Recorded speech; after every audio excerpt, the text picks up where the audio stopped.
আসসালামু আলাইকুম ওরহমতুল্লাহ। অতিবৃষ্টি বন্ধের জন্য আমরা এই দোয়াটি করতে পারি।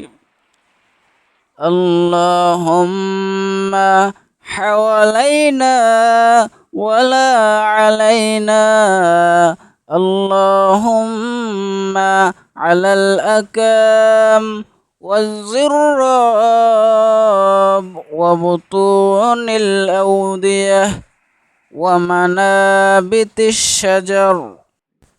আমাদের এলাকায় বা আমাদের আশেপাশে যদি এরকম অনাবৃষ্টি অতিবৃষ্টি দেখতে পাই, তাহলে আমরা বেশি বেশি এই দোয়াখানা পড়ব।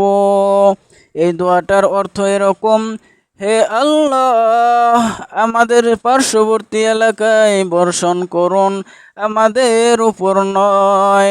হে আল্লাহ, উঁচু ভূমিতে, পাহাড়ে, উপত্যকায়, কোলে ও বনাঞ্চলে বর্ষণ করুন। বৃষ্টি অনেক বড় নিয়ামত হওয়া সত্ত্বেও আমাদের জন্য অনেক সময় এই অতিবৃষ্টি অনাবৃষ্টি বিপদের কারণ হয়।